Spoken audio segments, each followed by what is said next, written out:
Guys, look at this thing about Reddit and with the GameStop. This is something that's very interesting, and there was like a nice interview that the host at I think CNBC had, and they were bringing like the Secretary of State of Massachusetts with somebody, another financial guy, and they were talking about the issue. It got pretty interesting. I want you to listen to it. I'm not going to show you the video. You're going to listen to it. It's pretty interesting, like this sort of things, and I'm going to comment on it as you listen. Secretary? Absolutely. No question about it. First of all, the whole issue here is not simply about an individual company or an individual issue. It's about the honesty of the marketplace and the reliability of the marketplace and the danger a defective and dishonest marketplace has to our economy. We're at a time of contracting economy. Having this type of activity going on the way it is just unacceptable. There's no doubt. The one thing that everyone in this discussion can agree about it, there is no reality to these trades and these issues that we've been speaking about. They're not based on anything other than speculation. And clearly when the market is... So you hear what this guy is saying, right? So he's against the retail trader. He's against Reddit, right? So he's saying there's no reality to it. There's no reality to those because what's real is that GameStop is going down. So he has a little bit of logic in that. GameStop, they look like they're gonna lose and they're not gonna ever recover, right? But those retail traders came in and they pulled in all their money and GameStop started to go up. But Wall Street, is Wall Street real, guys? I think Wall Street, the whole thing is fake to me. It's a casino. So if the big guy can fake it and they can come on TV and say that this stock is going to go up, this guy is going to go down, and they can affect it and they can make a profit, why can the little guy do the same on Reddit? So that's what's going on. So I think it's totally fine, guys. Like for the little guy also sometimes to screw the big guys. The big guy screwed us up in 2008 and in many other time too. And they get away. Look at even the Trump insurrection. All those other poor white people, I know a lot of people hate them, but I look at them, they are so naive and stupid. They went in over there in the Capitol, some of them died for Trump, some of them everything, but Trump is still the leader. And Trump still did not get impeached. Trump, you know what I'm saying? So it's the way the world is. So here we got something between David and Goliath, and here you got somebody defending Goliath and saying that, no, we got to restrict this. They cannot do that. When it's the little guy screw up the big guys. Listen to this guy. This guy is amazing. Engaging in that type of conduct, that is not good. I think it's a broader question, though. I think the whole issue of shorting has to be addressed. Whether shorting, whether it's by hedge funds or anybody, is in the best interest of the market. Clearly, shorting is going to go on, and we need to have shorting as a defense in the marketplace. But there should be some restrictions on shorting. Maybe it's on the uptick. There needs to be a review by the national regulator on shorting in the marketplace. Having said that, in the short run, no pun intended, it is extremely important, I think, to get control of the marketplace back again. I voiced my concern the other day about the effect on unsophisticated investors. Obviously, some of those who think they're sophisticated took offense at that. I'm concerned about the marketplace, though, and I'm concerned about the spill. You see now, the same guy, Secretary of State of Massachusetts, he's doubling down on how he called retail trader. These unsophisticated investors, they don't know what they're doing. They are pumping up a stock that doesn't have a future. GameStop is going down. That's basically what he's saying. But guess what? The professional sophisticated investors have done that too with Lehman Brothers. They were pumping up Lehman Brothers thinking that it was going to go up, and there was toxic asset, and then Lehman Brothers exploded. So this is not true what they are saying. They're just making up stuff when it's the big guy's getting hurt. The big guy got hurt right now. Okay, so I'm going to keep on going, and you're going to listen, and yeah. Effect of all of this activity on other aspects of the market, ETFs, other aspects of the market, which weakens the overall situation. This is not a good time to be playing these games. The national regulator needs to get involved here, and promptly.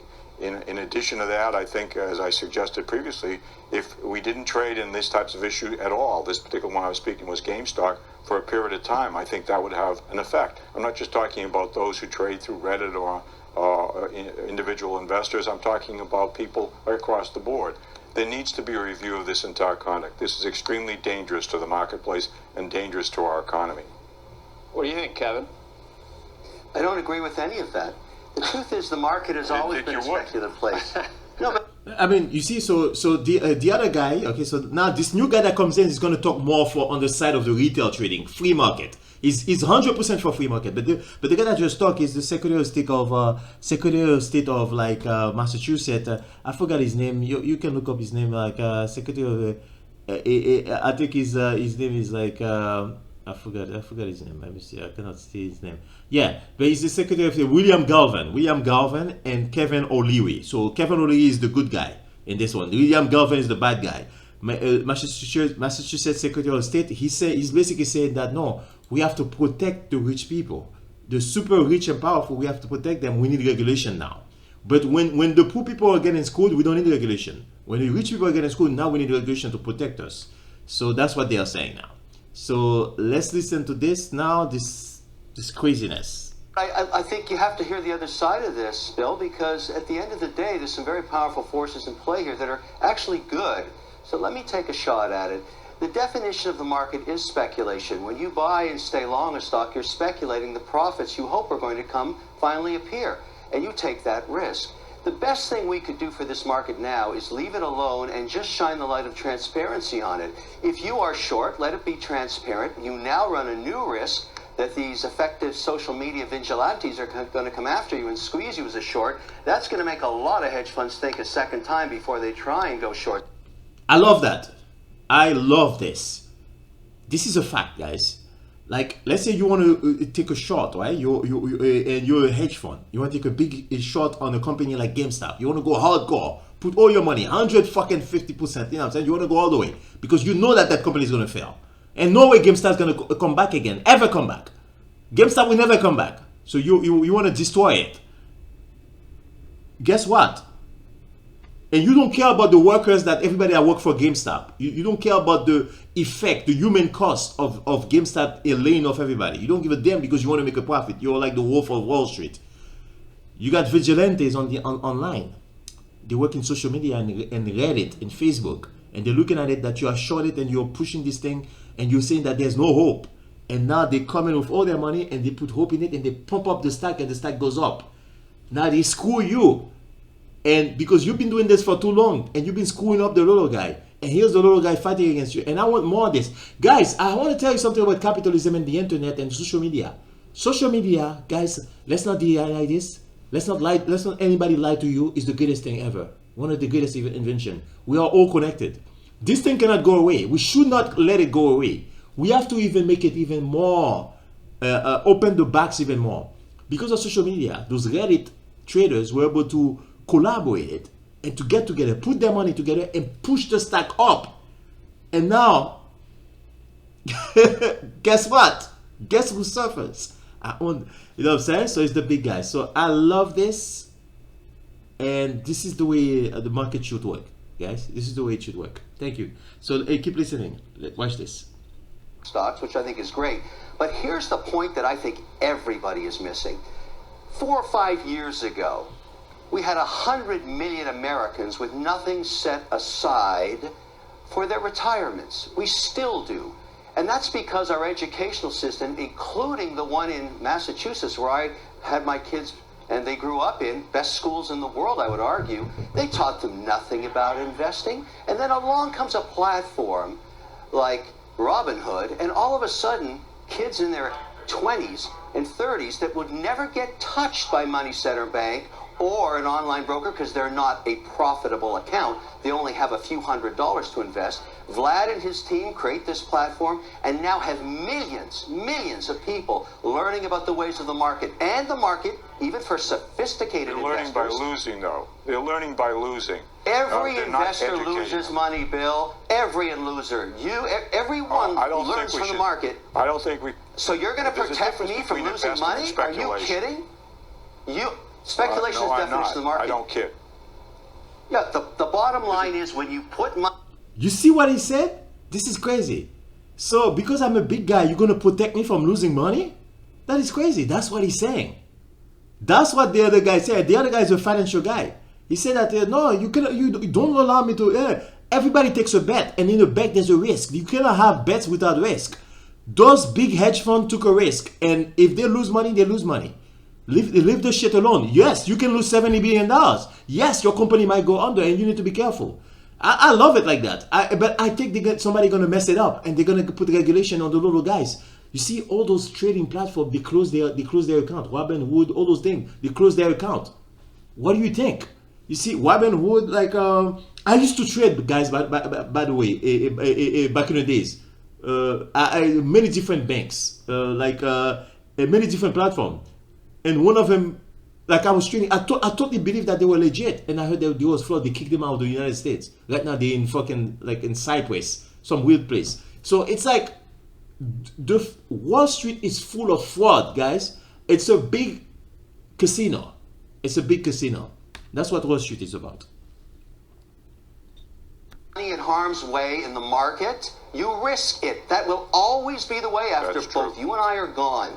And the more regulation you put on it, the more you hurt it. Because some people to investing a millisecond is an investment, and others 10 years. And you shouldn't have the right to define it for them. Let the market do that. That's what the market does. If we want viable capital markets, you have to let the market be the market. Just shine transparency on it. Don't try and make rules that have all kinds of second consequences that you can't determine. There is no transparency.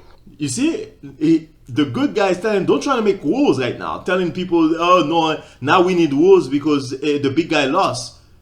But it's crazy that he even defends this position. But let's listen more. There is no transparency here. It's more transparent today. In many aspects. You can't say that what happened over the last 48 hours, the last two trading sessions, wasn't driven by transparency. We've never had millions of people at night talking to each other in social media saying, there's a hedge fund that's short, let's go get them. You know, you want to stick it to the man, I have no problem with it. Made. The problem I think it's in order to fine. have transparency, you have to have some certainty, and there is no certainty in any of this. There's wild speculation based on nothing. That is not an honest marketplace. I'm sorry, but you're going to have to live with speculation. You're always going to have Speculation. Yeah, I agree. You have to live with speculation. Just because it looks like for sure that GameStop is going down, the market is never certain, no matter what. I don't give a damn how good you are with your analysis of GameStop. You're never sure. Something can happen and can flip things around. Just like the Joe Biden election. People thought Joe Biden is not going to win, and he ended up winning. So the market is like that. You know what I'm saying? So it's stupid to say that.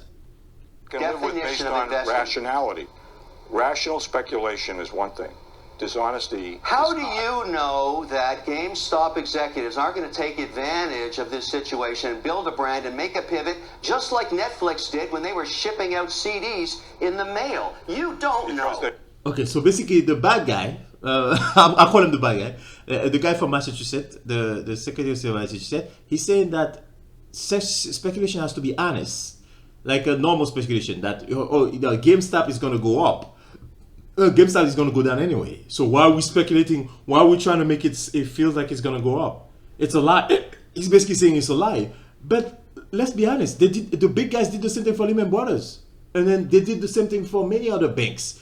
Many trades were like this, are still like that. You know what I'm saying? So people do that all the time. I'm not for what this guy is saying, and I'm hoping that he doesn't destroy the market with this bullshit, man. I'm telling you, I'm really afraid of those guys because he's coming after the little guys too hard. He's totally against it. Let's listen to this again. I have no idea. Either do I. They haven't even raised any capital on it. If they were going to be doing that, why wouldn't they be raising capital now to try to do that? They're not. Well, maybe they will. We don't know. That's the market. My whole point is if they can raise capital at these prices, they should. Shepard Smith. So he's basically saying that GameStop never raised any capital to come back from the slump. And the good guy is saying, you really don't know. They might, because now they see that their stack is up. Maybe they might raise capital and say that, yeah, you guys, we're going to come back and we're not going to do like a brick and mortar store on every street. We're going to start going more toward internet. GameStop could do that. They could become like an online GameStop thing. Everything is going online, guys, and you got to master the online thing. You have to master it, and that's the bottom line, and you have to be on top of it.